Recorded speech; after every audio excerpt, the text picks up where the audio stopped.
একটা দোয়া শিক্ষা দেই। প্রত্যেক নামাজের পর, ৫ ওয়াক্ত নামাজের পর আমার নবী সাল্লাল্লাহু আলাইহি ওয়াসাল্লাম এই দোয়াটা নিয়মিত পড়তেন। আমরাও পড়ার চেষ্টা করব। এই দোয়াটা ৫ ওয়াক্ত নামাজের পরে অর্থ সহকারে বুঝে পড়বেন। নামাজে মনোযোগ বসাতে পারছি না, এক্ষেত্রে কি করা উচিত? নামাজে মনোযোগ বসাবার জন্য অনেক করণীয় আছে। নামাজে মনোযোগ ধরে রাখতে পারেন না, এই সমস্যা কি আপনাদেরও আছে ভাই?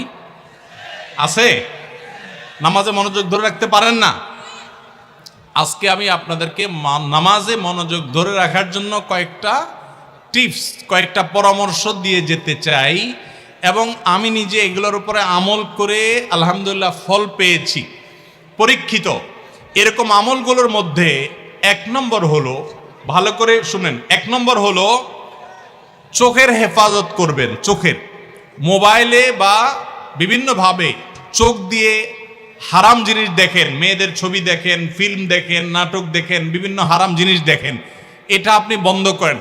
পরীক্ষামূলক ১ মাসের জন্য আপনি একটু চোখের রোজা করেন, আত্মনিয়ন্ত্রণে করার চেষ্টা করেন। যেই পুরুষ নিজেকে নিয়ন্ত্রণ করতে পারে না, সে আবার কিসের পুরুষ, সে আবার কিসের যুবক? নিজেকে নিয়ন্ত্রণ করার চেষ্টা করেন, এবং চোখের হেফাজত যদি আপনি করতে পারেন, আমি আপনাকে লিখিত দিতে পারি, টানা যদি আপনি দীর্ঘদিন আপনি এই কাজটা করেন, ইনশাআল্লাহ আপনি নামাজ এবং যে কোনো ইবাদতের স্বাদ পাবেন। শুরু করবেন অন্তত। দ্বিতীয়ত, হারাম উপার্জন ছাড়তে হবে। কি ছাড়তে হবে? হারাম খাওয়া ছেড়ে দেন, হালাল খাওয়ার গ্রহণ করেন। এটাও ইবাদতে মনোযোগ সৃষ্টি করতে সহযোগিতা করে। তৃতীয়ত, নামাজের জন্য বিশেষ করে বলতে চাই, এই যে পয়েন্টটা এখন বলতেছি নামাজের মধ্যে, এইটা যদি করেন আর আপনি মনোযোগ না আসে, আপনি আমাকে ব্যক্তিগতভাবে জানায়েন যে আপনি ভুল বলে আসছেন। আমি আলহামদুলিল্লাহ এটার উপরে নিজে 100% উপকারিতা পেয়েছি, অনেককে পরামর্শ দিয়ে তাদের মধ্যে উপকারিতা পেয়েছি। সেটা হলো নামাজের টাইমিংটা বাড়িয়ে দেন, অর্থাৎ দীর্ঘ সময় নিয়ে নামাজ পড়েন। আপনার 4 রাকাত নামাজ পড়তে 5-6 মিনিট সময় লাগে, বা 6-7 মিনিট সময় লাগে, আপনি এটাকে ডাবল করে দেন, এবং সূরা ফাতিহা পড়ে একটু অপেক্ষা করে অন্য সূরা পড়েন, একটু সময় নেন। একইভাবে রুকুতে গিয়ে একটু লম্বা সময় ধরে তাসবিহ, সাধারণত আপনি 3 বার তাসবিহ পড়েন, এবার আপনি 6 বার 7 বার পড়েন, 9 বার পড়েন, আরো বেশি করে পড়েন, একটু সময় বেশি নেন। রুকু থেকে উঠেই আবার সিজদা যান সব সময়, আজকে সেটা করেন না। রুকু থেকে উঠে একটু দাঁড়ান, একটু অপেক্ষা করেন, একটু দেরি করেন। নবী সাল্লাল্লাহু আলাইহি সাল্লাম রুকুতে যে পরিমাণ সময় থাকতেন, রুকু থেকে উঠে দাঁড়িয়ে তার কাছাকাছি, কারিবা মিনহু হাদিসের ভাষ্য, তার কাছাকাছি থাকতেন, অথচ আমরা রুকু থেকে উঠেই দৌড় দেই। তো আপনি উঠে একটু অপেক্ষা করেন, দাঁড়ান, অন্য সময়ের চাইতে ডাবল সময় দাঁড়ান। এভাবে যদি প্রত্যেকটা কাজ আপনি সময় নেন এবং ধীরে ধীরে করেন, ইনশাআল্লাহ বিইذনিল্লাহ আপনি নামাজের মধ্যে মনোযোগ দেখতে পাবেন। 3টা গেল। 4 নম্বর হলো নামাজের মধ্যে যে সূরা কেরাতগুলো পড়েন, এই যে আজকে আমরা 3 কুল সম্পর্কে আপনাদেরকে বললাম, নামাজের দোয়াগুলো, সূরাগুলো, কেরাতগুলো, এগুলোর অর্থটা বোঝার চেষ্টা করবেন। তাহলে নামাজের ভিতরে ওই অর্থের কথা আপনার মাথায় আনতে পারবেন, আপনার মনোযোগ ধরে রাখতে পারবেন। আর আরেকটা পরামর্শ হলো, ইবাদত এবং নামাজে বিশেষ করে মনোযোগ সৃষ্টি করার জন্য আগে থেকে মনোযোগ নষ্টকারী বিষয়গুলো থেকে সরে আসেন। অনেকে আছে মোবাইল টিপতে টিপতে নামাজে দাঁড়ায়, নামাজে ঢোকার আগে, মসজিদে যাওয়ার আগেই মোবাইল সুইচ অফ করে ফেলান এবং এরোপ্লেন মোড করে ফেলান, যাতে করে মেসেজ আসলেও টের না পান। ইনশাআল্লাহ দেখবেন মনোযোগ আসবে। সেই সাথে আল্লাহর কাছে দোয়া করবেন। একটা দোয়া শিক্ষা দেই, প্রত্যেক নামাজের পর, ৫ ওয়াক্ত নামাজের পর আমার নবী সাল্লাল্লাহু আলাইহি ওয়াসাল্লাম এই দোয়াটা নিয়মিত পড়তেন, আমরাও পড়ার চেষ্টা করব। আল্লাহুম্মা আইন্নি আলা যিকরিকা ওয়া শুকরিকা ওয়া হুসনি ইবাদাতিক, হে আল্লাহ আমাকে আপনি সাহায্য করুন, আপনার জিকির যেন করতে পারি, আপনার শুকরিয়া যেন আদায় করতে পারি, এবং আপনার ইবাদতটা যেন সুন্দর মতো আদায় করতে পারি। এই দোয়াটা ৫ ওয়াক্ত নামাজের পরে অর্থ সহকারে বুঝে পড়বেন, ইনশাআল্লাহ আপনার নামাজে আপনি মনোযোগ ধরে রাখতে পারবেন। আল্লাহ আমাদের সবাইকে তৌফিক দান করুন। নামাজের মজা এমন এক জিনিস ভাইরা, আমাদের নবী সাল্লাল্লাহু আলাইহি ওয়াসাল্লাম রাতে যখন নামাজে দাঁড়াতেন, পা ফুলে যেত, রুকুতে যেতেন না, এত সময় ধরে কেরাত পড়তেন, মজা পাইতেন। আর আমাদের কাছে নামাজটা এটা বোঝা, পড়ে শেষ করতে পারলে আমরা বাইরেতে পারলে জান বাঁচে, কারণ মজা পাই না। এই জন্য নামাজের স্বাদ আনার জন্য, মনোযোগ সৃষ্টি করবার জন্য এই আমল করুন। বিবাহ করার সময় ছেলে যেই মেয়েকে পছন্দ করেছে বা যেই মেয়ের সাথে ছেলের বিবাহ ঠিক হয়েছে, যদি মেয়ের বাবা বা মেয়ের পরিবারের লোক ওই মেয়েকে না দিয়ে অন্য কোনো মেয়েকে তার সাথে বিবাহ দেয়, তাহলে কি এই বিবাহ জায়েজ হবে? দেখুন, আমাদের দেশে বিয়ের আগে একটা জিনিস হয়, এটার নাম এঙ্গেজমেন্ট, না? এই এঙ্গেজমেন্টে দুই পক্ষের লোকজন যায়া পছন্দ করে সব কথা পাকাপাকি হলে একটা আংটি পরায় দিয়ে চলে আসে। তার মানে আমরা ছোটবেলায় দেখতাম যে কেউ কিছু ধরলে অনেক খেলাধুলাতে এরকম, যেটা ছুঁয়ে ফেললে এটা তার হয়ে যেত, আংটি পরাই দিল মানে এটা তার হয়ে গেল। এটা আমাদের সামাজিক একটা রীতি। ইসলাম বিয়ের আগে এরকম কোনো এঙ্গেজমেন্ট বা এ জাতীয় কোনো কিছুর কথা বলে নাই। ইসলাম বলে উভয় পক্ষ যদি সম্মত হয় এবং ব্যাটে বলে হয়ে যায় পছন্দ উভয় পক্ষের, তাহলে আর দেরি কেন, সাথে সাথে আগদ পড়ায়া দুজন সাক্ষীর সামনে প্রস্তাব এবং কবুল করবে, বাস শেষ। উঠায় নেওয়া নেই আনুষ্ঠানিকতা, সেটা হোক 6 মাস পর, হোক 3 মাস পর, সমস্যা নেই, কিন্তু বিয়ের সাথে সাথে হয়ে যেতে হবে। এই এঙ্গেজমেন্টের নামে আংটি পরায়া ঝুলায় রাখা, এবং ঝুলায় রাখাতে তো মনে অসুবিধা নাই, অসুবিধা হলো যে ঝুলায় রাখার কারণে অনেক মানুষ মনে করে এটা বোধহয় স্বামী স্ত্রীর মতো বিয়ে শাদী হয়ে যাওয়ার মতো, এঙ্গেজমেন্ট হয়ে গেছে, এখন তারা স্বামী স্ত্রীর মতো ইটিস পিটিস আলাপ করে। এই ইটিস পিটিস আলাপ করা কি হবে না, জায়েজ? কারণ এখনো কি হয় নাই, বিয়ে হয় নাই। এই জন্য এঙ্গেজমেন্টের নামে 1 বছর ঝুলায় রাখে। আজকাল আবার আরেকটা ট্রেন্ড চালু হয়েছে, বলে কি অচেনা মানুষের সাথে ঘর করে কি শান্তি পাওয়া যায়? এই জন্য এঙ্গেজমেন্টের নামে বিয়ের আগে 1 বছর একটু একে অন্যকে জানাশোনার জন্য লিভ টুগেদার, এটা সেটা, একটু চটপটি খাওয়া, একসাথে বিভিন্ন জায়গায় যাওয়া, এসব তামাশা করে। কেন? যাতে করে বোঝাপড়াটা ভালো হয়, বিয়ের পরে সম্পর্ক ভালো হয়। ইন্টারেস্টিং বিষয় কি জানেন, এই প্রজন্ম যারা তথাকথিত লিভ টুগেদারের সাথে পরিচিত, যারা বিয়ের আগে একটু আধটু জানাশোনার নাম দিয়া এঙ্গেজমেন্ট করাইয়া বিয়াকে ঝুলায় রেখা 1 বছর ধরে ইটিস পিটিস করে, এদের মধ্যে বিবাহ বিচ্ছেদ সবচেয়ে বেশি। এই মজলিসে, এই মাহফিলে বহু মুরব্বী চাচা আছেন, আমার বাপের চাচার বয়সী, এরকম অনেকে আছেন। জিজ্ঞাসা করেন, বিয়ের আগে বউয়ের সাথে ওই বাদাম খাইতে যাওয়া, লিভ টুগেদার যাওয়ার কথা শুনলে তো মুরব্বীরাই ঠ্যাং ভেঙে দিত। এরকম কথা চিন্তাও করতে পারে নাই। মুরব্বীরা ঠিকঠাক করছে, দেখছে বউটা, বিয়ে করে উঠায় নিয়ে আসছে। এখনো পর্যন্ত মুরব্বীরা জিজ্ঞাসা করেন, চাচির সাথে সম্পর্ক যত সুনিবিড়, আমি তো হলফ করে বলতে পারি আজকের যুবকরা তাদের বউদের সাথে এত ভালো সম্পর্ক নাই। আমি এই জন্য সবসময় বলি, মুরব্বীদের বিয়েটা হলো মেড ইন জাপান, আর এখনকার তরুণদের বিয়ে হলো মেড ইন চায়না। এগুলো বিয়ে হইতে দেরি, ভাঙতে। তালাকের হার কি বাড়তেছে না কমতেছে? বাড়তেছে। কি জন্য? বাড়ার তো কথা না। এত লিভ টুগেদার হচ্ছে, এত প্রেম প্রীত হচ্ছে, এত সম্পর্ক হচ্ছে, এত ইটিস পিটিস মেসেজ আদান প্রদান হচ্ছে। আগের মুরব্বীরা তো এত মেসেজ দেওয়ার সুযোগও পায় নাই, অথচ তো চাচির সাথে চাচার সম্পর্ক অনেক শক্ত ছিল। তাহলে বোঝা গেল হারাম এবং অবৈধ বিবাহ বহির্ভূত সম্পর্ক এঙ্গেজমেন্টের নামে 1 বছর ধরে ইটিস পিটিস আর বিভিন্ন জায়গায় এরকম ঘুরে বেড়ানো, লিভ টুগেদার ইত্যাদি বিভিন্ন নাম দিয়ে তথাকথিত একজন আরেকজনকে বোঝাপড়ার কথা বলে যে স্বাভাবিককরণের চেষ্টা করা হচ্ছে, এগুলো কখনো মানুষকে শান্তি দিতে পারে না। পশ্চিমা দুনিয়ার মানুষেরা, তারা তো বিয়ের ধারে ধারে না। বিয়ের আগে পুরো লাইফটাই এভাবে তারা হারাম সম্পর্ক, হারাম রিলেশন করে জড়িয়ে যায়। তাদের রিলেশনগুলা সকালে হয়, বিকালে ভাঙে। প্রতিদিন তাদের এই তথাকথিত ছেলে বন্ধু মেয়ে বন্ধু চেঞ্জ হতে থাকে। আর মুসলমান, সে যদি আল্লাহকে ভয় করে, ঈমান যদি তার মধ্যে থাকে, কোরআন হাদিসের আলোকে সঠিক পদ্ধতিতে সুন্নাহ সম্মতভাবে সে বিয়ে করে, আলহামদুলিল্লাহ, দাম্পত্য জীবনে যে শান্তি দান করে, এটা কখনো আল্লাহর অবাধ্য এই তথাকথিত হারাম রিলেশনকারী লিভ টুগেদারের অনুসারীরা বা কোনো অমুসলিমেরা সেটা কল্পনাও করতে পারে না। অতএব এই সমস্ত হারাম সম্পর্ক থেকে আল্লাহ আমাদেরকে বেঁচে থাকার তৌফিক দান করুন। আপনারা অনেকে আছেন গার্মেন্টসে কাজ করেন, আপনাদেরকে আমি করজোড় করে বলতে চাই, যদি আপনারা কোনো ছেলে কোনো মেয়েকে পছন্দ করেন, তার ব্যক্তিত্ব, তার আচরণ, তার কাজকর্ম দেখে আপনার মনে হয় যে এই ছেলেটা আপনার জীবনসঙ্গী হতে পারে, এই মেয়েটা আপনার স্ত্রী হতে পারে, তাহলে আর দেরি করবেন না। যত দ্রুত সম্ভব আল্লাহর উপর তাওয়াক্কুল করে অভিভাবকদেরকে সম্মত করে বিয়ের প্রস্তাব নিয়ে কাজ করে ফেলবেন।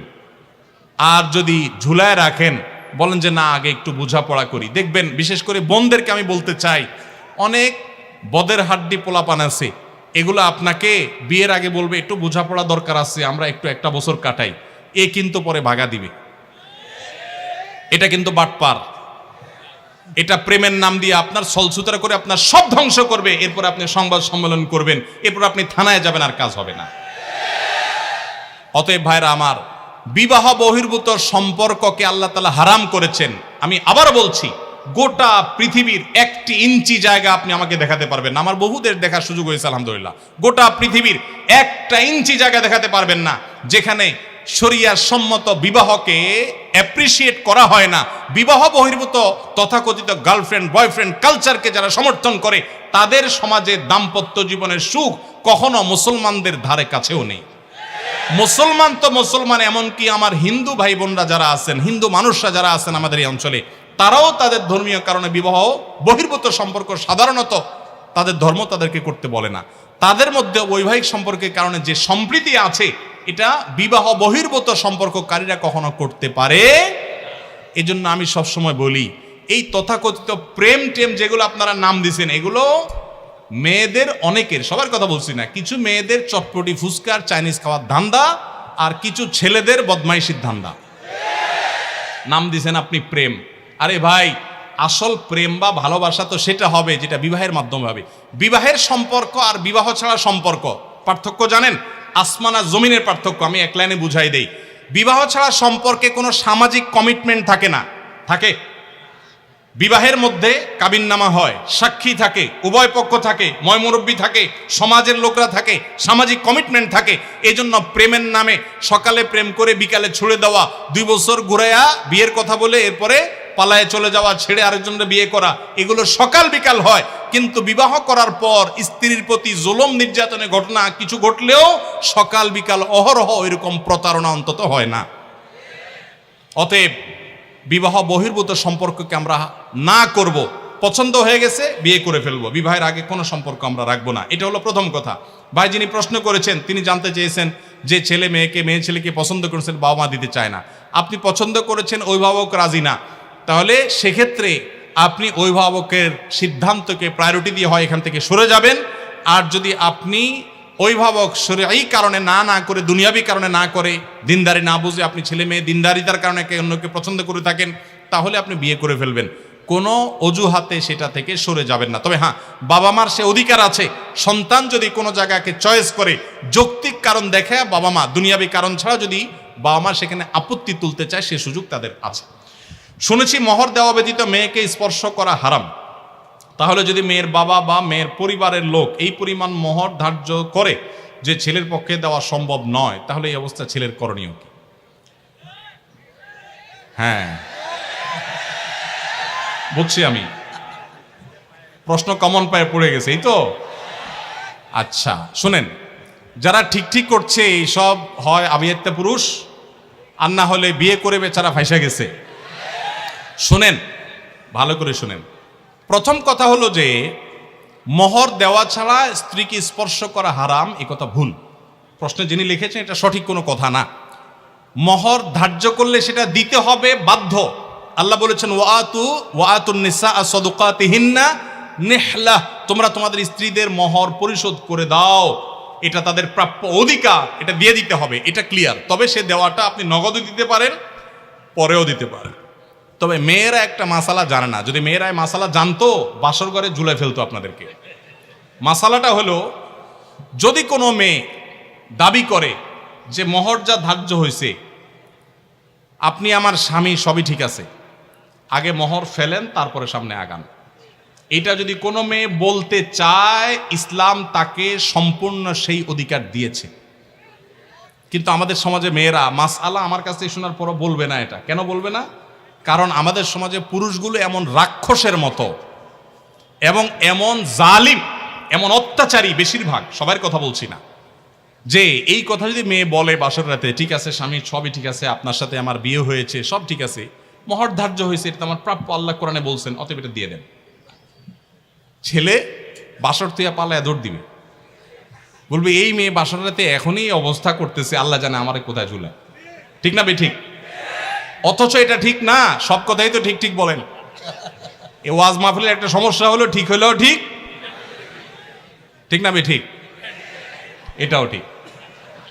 আচ্ছা যাক, শুনেন, নবী করিম সাল্লাল্লাহু আলাইহি সাল্লামের মেয়ে, ভালো করে শুনে রাখেন, নবী করিম সাল্লাল্লাহু আলাইহি সাল্লামের কন্যা ফাতেমা রাদিয়াল্লাহু তাআলা আনহা, তার বিয়ে হয়েছে কার সাথে? আল্লাহু আকবার। আলী রাদিয়াল্লাহু তাআলার মতো ইসলামের খলিফার সাথে তার বিয়ে। ফাতেমা রাদিয়াল্লাহু তাআলা আনহা তার বাবা নবী করিম সাল্লাল্লাহু আলাইহি সাল্লামকে বলেছেন, বিয়ে হয়েছে আব্বা, ঠিকই আছে, বাট আমার দাবি হলো মোহর যেটা ধার্য হয়েছে সেটা যেন আমাকে আগে পরিশোধ করে দেওয়া হয়। আজ আমাদের সমাজে মেয়েদের সে অধিকার দেই আমরা? এই সমাজের সবচেয়ে বেশি অবিচার আমরা পুরুষরা মেয়েদের প্রতি করে থাকি। বিয়ে করেছেন আর মোহর পরিপূর্ণ পরিশোধ করছেন এরকম বাপের বেটা যারা, তারা হাত তোলেন। কয়টা বাপের বেটা দেখছেন এখানে? হাত গনেন তো কয়টা হাত। স্টেজেও হাত উঠে নাই, নামান, ইজ্জত বাঁচান। উঠছে মানে অল্প স্বল্প উঠছে, আমি সবার কথা বলছি না। আমি দিয়ে দিয়েছি আলহামদুলিল্লাহ, আমি হাত উঠেছি। কিন্তু শোনেন, বাকিরা হাত উঠেছেন তার মানে কি সব অবিবাহিত? মোটেই না। কিন্তু মোহর দেন নাই। মোহর যদি ধার্য হয়ে থাকে তাহলে সেটা দিতে হবে, কথা ক্লিয়ার? মোহর না দিলে স্ত্রীকে সেটা হারাম হবে, হারাম। আপনি পাওনাদারের পাওনা না দিলে যেরকম হারাম হয়, স্ত্রীর মোহর না দিলে সেটা গুনাহ হয়। হ্যাঁ, পাওনাদারের পাওনা যেরকম আপনি সময় নিয়ে তার কাছ থেকে 1 বছর 2 বছর পরেও দিতে পারেন, স্ত্রীর মোহরটা এরকম পরে দিলেও আদায় হয়ে যাবে। বাট যদি না দেন, মেরে দেন যে আর স্ত্রীর আর কি দিব, সে তো আমার ঘরওয়ালি, তাহলে কিন্তু আপনি ধরা খেয়ে গেছে। কথা কি বুঝে আসছে? অনেক আমাদের দেশে মেয়েরা এত সহজ সরল। অনেক ছেলে আছে এমন বাটপারের বাটপার, বাসরের রাতে বউরে বলে, দেখো এখন মোহর তো ধার্য করছে মুরব্বীরা 10 লাখ, আমি তো 20,000 টাকা বেতনে চাকরি করি, কোত্থেকে দিব এত টাকা? তবে আল্লাহ যদি বাঁচায় এই তো কদিন পর ইটালি চলে যাব, কত টাকা আসবে সবই তো তোমার। এইসব ফুসলানো কথা শুনে বেশিরভাগ সহজ সরল মেয়েরা বলে ফেলে, আরে কি বলেন মোহরটর, আমার লাগবে না এসব কিছু, আমার কিছু লাগবে না, এই মাফ করে দিল আর কি, ধরাটা খাইল। এই জন্য সহজ সরল মেয়েদেরকে ধোকা দিবেন না। এখন কথা হলো, বাপ মা বেশি ধরে ফেলছে, কি করবেন? আমি এটা এর আগেও বিভিন্ন জায়গায় বলেছি, বুদ্ধি খুব সোজা, শিখাই দিব। যদি মোহর বাপ মা 10 লাখ 20 লাখ ধরে থাকে, এখন আপনিও রাজি হয়েছেন, আপনি রাজি হয়েছেন কেন? আমার বিয়েতে মোহর নিয়ে যখন আলাপ হয়, আলহামদুলিল্লাহ আমি নিজে কথা বলেছি, আমি বললাম দেখেন এর বেশি আমি পারবো না, আপনি অযৌক্তিক একটা ফিগার ধার্য করবেন, এটা আমি পারবো না, আমি যেটা পারবো সেটা দিব। এখন আমাদের সমাজে মোহরটা হয়ে গেছে ফ্যাশন। 10 লাখ 20 লাখ 50 লাখ, ওই ছেলের পেটের উপরে পাড়া দিলে 500 টাকার নোট 2-4টা বাইর হবে না, কিন্তু মোহর হলে 50 লাখ। আর মেয়ের বাপরা, অনেক মেয়ের বাপরা বিয়ের মহরানা বিশাল বড় একটা ধরার ভিতরে বিরাট বড় বাকাওয়াতি মনে করে। অনেক মেয়ের বাপরা এরকম করে। হাদিস শুনেন মেয়ের বাবারা, নবী সাল্লাল্লাহু আলাইহি ওয়াসাল্লাম বলেছেন, ইন্না আযমান নিকাহি বারাকাতান আইসারুহা মাউনা, সবচেয়ে সেই বিয়েটা বরকতময় হয় যেই বিয়েতে মোহর সবচেয়ে কম হয়। ভালো করে শুনেন মেয়ের বাবারা, যেই বিয়েতে মোহরের পরিমাণ কম ধরা হয় সেই বিয়ে বেশি বরকতময় হয়। আমি এর আগেও বিভিন্ন মাহফিলে চাক্ষুষ হাজির করেছি, যারা মুরব্বী আছেন এখানে খবর নিয়ে দেখেন 10 টাকা 15 টাকা 20 টাকা মোহর ধার্য করা হয়েছে। আপনি বলবেন সে আমলের 15 টাকা, বুঝলাম সে আমলের 15 টাকা এখনকার 15,000 টাকা বা 1.5 লাখ টাকা, এর বেশি তো না। তখনকার 15,000 এখন 15 কোটি সমান তো আর না। কিন্তু তখনকার ওই 15 টাকার বিয়ে যতটুকু টিকছে, এখন 50 লাখ টাকার বিয়ে অতটুকু টিকে না। অনেক বাপমা মনে করে এটা বোধহয় বিয়ে টিকানোর একটা উসিলা, এই জন্য যত বেশি ধরবো বিয়ে তত টাইট হবে। না, এগুলো সঠিক কথা না। এটা প্রথম কথা। দ্বিতীয় কথা হলো, 15 লাখ 20 লাখ 10 লাখ 50 লাখ বাকাওয়াতি করে জাহির করলেন, আপনার মেয়ে 1 টাকাও পাইল না। মানে কি? যতটুকু ধার্য করা হবে ততটুকু দিতে হবে। এই জন্য ছেলেরা যদি কোনো কারণে মুরব্বীদের কথা ফুসলানিতে পড়ে আপনি রাজি হয়ে থাকেন, রাজি হয়ে গেছেন 20 লাখে সই করে দিয়েছেন, রাজি হয়ে গেছেন, এখন আপনার বাঁচার উপায় আছে একটা, হয় পুরা টাকা আদায় করে দিবেন, আর না হয় বইয়ের কাছে একটা দরখাস্ত লিখবেন। কি লিখবেন? দরখাস্তে লিখবেন, বরাবর প্রিয়তমা স্ত্রী, বিষয় মোহর মওকুফের আবেদন, যথাবিহিত সম্মান প্রদর্শন পূর্বক নিবেদন এই যে আমি অমুক অমুক আপনার নাখান্দার স্বামী, বিবাহের সময় মুরব্বীদের পীড়াপিড়িতে রাজি হয়ে এত টাকা ধার্য হয়েছে, আমি রাজি হয়ে গিয়েছিলাম, তখন বুঝি নাই যে এটা দিতে হবে, এখন যেহেতু জানলাম এটা দিতে হবে, আর এত টাকা দেওয়ার ক্ষমতা আমার নাই, আমি গরিব মানুষ, অতএব অনুগ্রহ করে আপনি সেখান থেকে কিছু কমায়া দিয়া বাধিত করিবেন। স্ত্রী যদি সেই অ্যাপ্লিকেশন গ্রহণ করে বলে ঠিক আছে তুমি গরিব মানুষ, যাও 50% মাফ করে দিছি, বা 40% বা 90% মাফ করে দিছি, ঠিক আছে এত দাও বাকিটা মাফ, তাইলে আপনি মাফ পাবেন।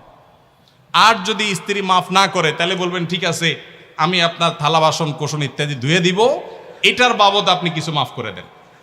মানে খোলাসা কথা হলো, যেভাবেই হোক স্ত্রীর কাছ থেকে আপনাকে মাফ আদায় করতে হবে। চেষ্টা করবো তো আমরা সবাই। মোহর আদায় করা ছাড়া কোনো মানুষ যেন মারা না যায়। সবাই দিবেন তো ইনশাল্লাহ মোহর? মোহর আদায় করে দিবেন। বেশি হয়ে থাকলে স্ত্রীকে বুঝান। আমি যদি একটু রসিকতা করে বলেছি, আপনি বুঝান স্ত্রীকে, দেখো বেশি হয়ে গেছে, তুমি তো দেখতেছো আমার অবস্থা, এখন তুমি একটু স্যাক্রিফাইস করো, আন্ডারস্ট্যান্ডিং করেন। সে যদি কমায় দেয় তাহলে সেটা জায়েজ আছে, কোনো অসুবিধা নাই। এজন্য কাঠি কিন্তু বইয়ের হাতে। যাদের মোহর বেশি ধরা হয়ে গেছে, বইয়ের সাথে বেশি তাফালিং করবেন না, নরম নরম সুরে মাফ করায় নেবেন অন্তত।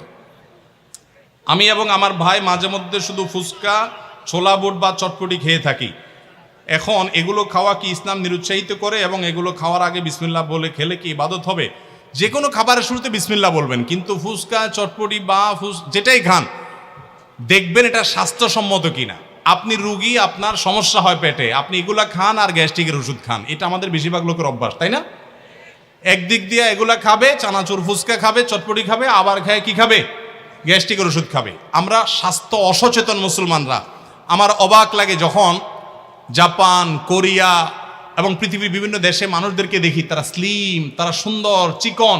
আমার অবাক লাগে, তাদের লাইফ স্টাইলটা সুন্নাহসম্মত। তারা এমন কোনো খাবার খায় না যেটা তাদের স্বাস্থ্যকে নষ্ট করতে পারে। আমরা মুসলমানরা উল্টাপাল্টা খাই। নবী সাল্লাল্লাহু আলাইহি সাল্লাম খাবারকে কন্ট্রোল করার শিক্ষা দিয়েছেন। আমরা লাগামহীন খাই, এজন্য মেদভুড়ি হয়ে যায়, অল্প দিনে মোটা হয়ে যায়। অনেকে অবশ্য খাওয়ার কারণে মোটা হয় না, জিনগত বা অন্য কারণে মোটা হয়, তাদেরকে আবার দোষ দিয়েন না। কিন্তু আমাদের খাবার ক্ষেত্রে লাগামহীনতা, এটা আমাদের দোষ। এই দোষ থেকে আমাদেরকে বেরিয়ে আসতে হবে। একজন পুরুষ যদি পরকীয়া করে তার শাস্তি কি? পুরুষ যদি পরকীয়া করে কিংবা নারী পরকীয়া করে, শাস্তি একই।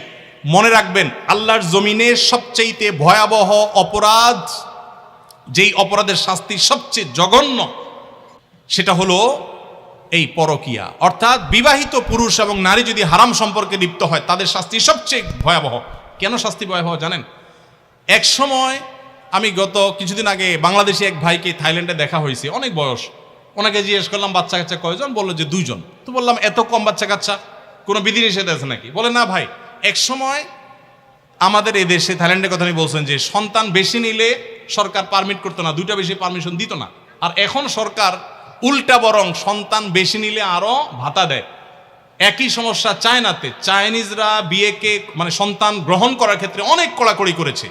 এখন বর্তমানে চাইনিজ সরকার পাগল পরা হয়ে যাচ্ছে, কারণ জেনারেশন গ্যাপ তৈরি হচ্ছে, সন্তান কেউ নিচ্ছে না। ইতালিরও একই অবস্থা। গোটা পৃথিবী আজকে সাফার করছে এইগুলোর কারণে। কিগুলোর কারণে? এই বিবাহ বহির্ভূত সম্পর্ক যত বেশি কোনো সমাজে চালু হবে, সেই সমাজে মানুষের জন্মের হার কমে যাবে। মানুষ বিয়ে করবে না, ওই অবৈধভাবে তার চাহিদা পূরণ করবে এবং সন্তান জন্মের হার কমে যাবে, ওই ভয়াবহতার দিকে চলে যাবে। এই জন্য এটাকে হারাম করা হয়েছে এবং মৃত্যুদণ্ড এটা শাস্তি।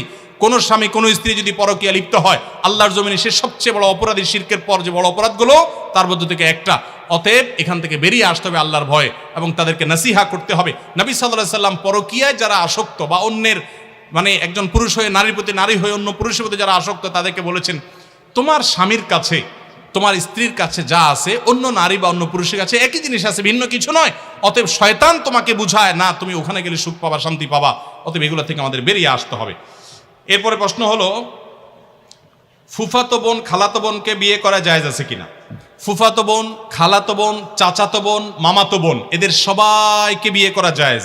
আর যাদেরকে বিয়ে করা জায়েজ, এরকম বোন যারা আছে, বিয়ে করা জায়েজের আওতায় পড়ে, এদের সাথে পর্দা করা ফরজ। অর্থাৎ তাদের সাথে আপনি পর্দা ছাড়া কথা বলবেন না, এবং কোনো প্রয়োজন হলে কথা বলবেন পর্দার আড়াল থেকে, এবং তাদেরকে বিয়ে করা সেটা কি আছে? জায়েজ আছে। কিছুদিন আগে শুনলাম এক লোক 7 জন মেয়েকে বিয়ে করেছেন।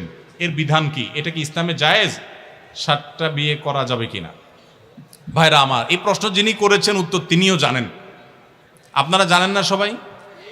7টা বিয়ে কি ইসলামে করা যায়? মনে রাখবেন, জাহিলি যুগে, ইসলাম পূর্ব যুগে মক্কার মুশরিকদের মধ্যে এক একজনের 20টা, 50টা, 30টা, 10টা, যা যা মনে চাইতো বিয়ে করত। সকালে বিয়ে করতো, বিকেলে ছাড়তো, একসাথে অনেক বিয়ে করত, কোনো ঠিক ঠিকানা থাকতো না। নারীকে অপমান করার, নিগৃহীত করার, নির্যাতিত করার, ছোট করার, তুচ্ছ তাচ্ছিল্য করার এমন কোনো উপায় ছিল না যেগুলো মক্কার মুশরিকরা অবলম্বন করত না। শুধুমাত্র সন্তান কন্যা হয়েছে এই কারণে বাবার মুখ কালো হয়ে যেত। আছে না নাই কোরআনে? ওয়াইদা বুশরা আহাদুহুম বিল উনসা যাল্লা ওয়াজহুহু মুসওয়াদ্দান ওয়া হুয়া কাযীম। আল্লাহ বলেছেন, কারোর সন্তান কন্যা হয়েছে এই সংবাদটা দিলে তার মুখটা কালো হয়ে যেত। এখনো এরকম কিছু মূর্খ, কিছু জাহেল আছে যে মেয়ে যদি একের পর এক হতে থাকে মুখটা কালো হয়ে যায়, বলে যে আমি ছেলে একটাও হয় নাই, 3টা মেয়ে ছিল, এখন আরেকটা হয়েছে হুজুর, এখন বংশে চেরাগ দিবে কে, বংশের বাতি জ্বালাবে কে? আমি বলি ভাই আপনি মরে শুটকি হবেন, জান্নাতে যাবেন না জাহান্নামে যাবেন তার ঠিক ঠিকানা নাই। আপনার বংশের চেরাগ জ্বললো না, হারিকেন জ্বললো না, লাইট জ্বললো না, মোমবাতি জ্বললো না, হেজাক লাইট জ্বললো, এটা আপনার জানার কোনো বিষয়? মনে রাখবেন ইমাম মালিক রহমতুল্লাহ আলাইহি বলেছেন, আল আম্বিয়া ও আবুল বানাত, বেশিরভাগ নবীদেরকে আল্লাহ তাআলা মেয়ের বাপ বানিয়েছেন।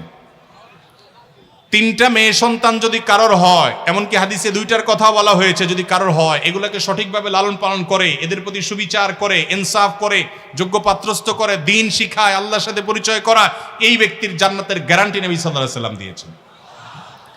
আমি কোনো হাদিসে পাই নাই 1 ডজন ছেলের বাপ হলে এরকম কোনো ফজিলতের কথা আমি পাই নাই কোনো হাদিসে, কিন্তু মেয়েদের ব্যাপারে এরকম বলা আছে। এরপরও জাহিলি যুগের মানুষরা যখন জীবন্ত মেয়েদেরকে কবরস্থ করত, ইসলাম তখন এসে মেয়ের বাবা হওয়াকে এত মর্যাদার বলেছে। এই কোরআনে একটা সূরা আছে, কোরআনের সবচেয়ে বড় সূরাগুলোর একটা, সবচেয়ে দীর্ঘ কলেবরের সূরাগুলোর একটি হলো সূরাতুন নিসা। নিসা মানে কি? নারীগণ। নারীগণদের জন্য স্পেশাল সূরা আছে, পুরুষগণ নামে স্পেশাল কোন সূরা কোরআনে নাই। এরপরও এই দেশে জমি জমার যত দলিল আছে, যারা দলিল নিয়ে কাজ করে ওনাদেরকে জিজ্ঞাসা করে দেখেন বা অনলাইনে সার্চ দিয়ে দেখেন গুগলে, ম্যাক্সিমাম জমি জমার মালিক ছেলেরা।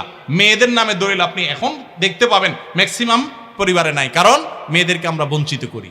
তো এরকম মেয়েদের প্রতি জুলুম, তাদের প্রতি নিগৃহীত করা হতো ইসলাম পূর্ব জাহিলি যুগে। যেহেতু একজন পুরুষ মনে চাইলে 10টা 15টা 20টা বিয়ে করতো, লাম্পট্য করতো, বিয়ে না, বিয়ের নামে লাম্পট্য করতো, ইসলাম সেটাকে নিয়ন্ত্রণ করে দিয়েছে। না, এভাবে ছেলেমি, এভাবে পাগলামি চলবে না।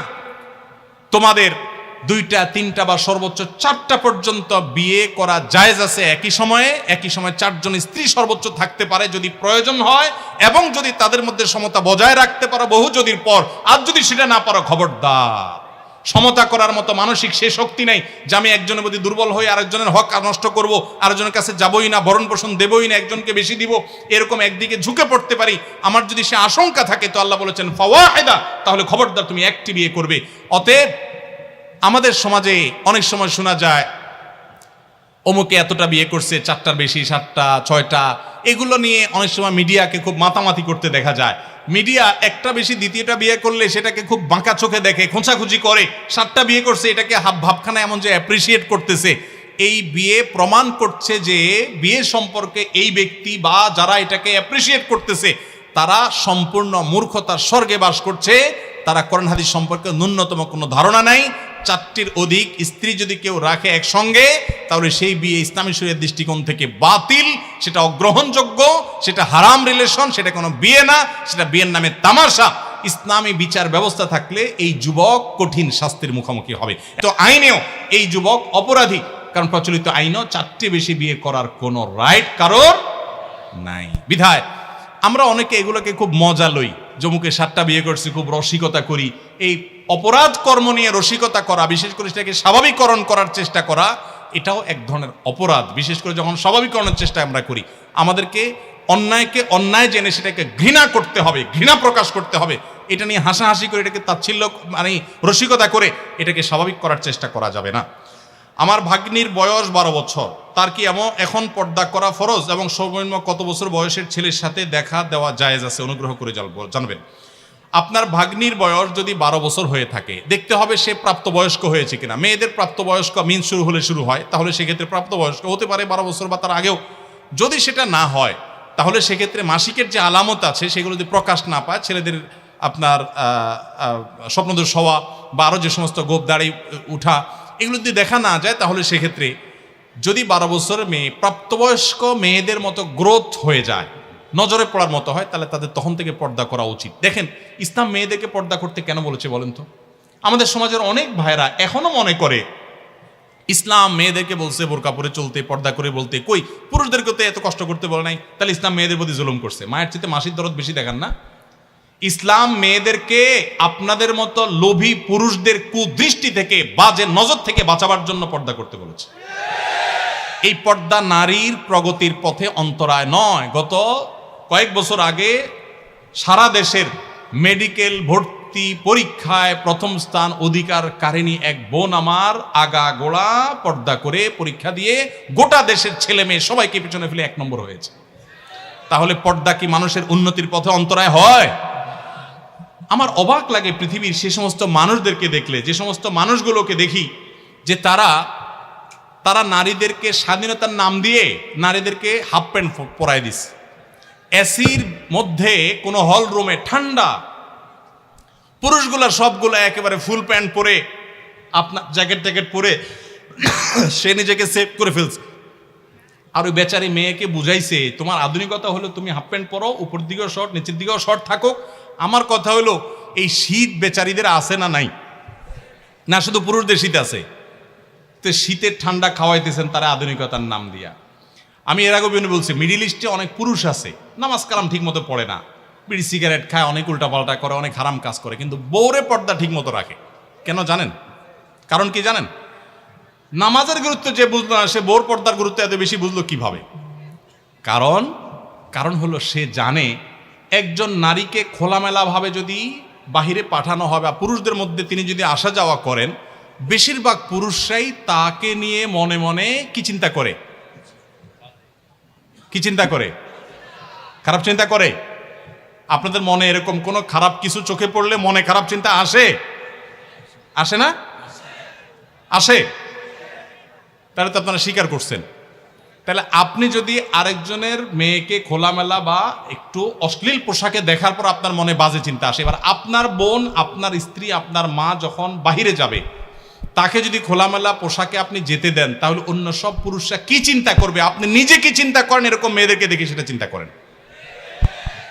ইসলাম সেজন্য পর্দার কথা বলেছে। এটা আমার মা বোনদের মর্যাদা রক্ষা করবার জন্য বলেছে, আর কিছু না। যত মূল্যবান জিনিস তত বেশি সংরক্ষণ করা হয়, যাতে লোলুপ কোনো দৃষ্টি সেখানে না পড়ে। আল্লাহ আমাদেরকে পর্দার গুরুত্ব বোঝার তৌফিক দান করুন। ভাইরা আমার, সময় আমার কম, আমার এদিকে আবার পুরস্কার দিতে হবে, বিধায় নোটিশ এসেছে শেষ করার। এবং বাকি যে প্রশ্নগুলো আছে, অনেক প্রশ্ন আছে, আমরা ইনশাল্লাহ প্রশ্নগুলো নিয়ে যাব, তবে আপনাদের পুরস্কার দিয়ে যাব। আমি পানি সেচি না, আমি পানি সেচার পর মাছ ধরি। অনেকে পানি সেচে চলে যায়, মাছ ধরে না। আমি পানি সেচি, এতক্ষণ পানি সেচছি 2 ঘন্টা ধরে, এখন মাছ ধরা হবে। মাছ ধরা বুঝেন? কি ওয়াজ করছি এটা শুনাইতে হবে। এখন শুধু আমারে দিয়া এখানে লাগাই দিয়েছেন, 2 ঘন্টা বক বক করলাম আর শুনা মজা করে চলে যাবেন, এসব হবে না। এখন কি শুনছেন এটা বলতে হবে। সবাই রেডি আছেন তো? ঠিক আছে ইনশাআল্লাহ বিদিনিল্লাহ। কই পুরস্কার কই?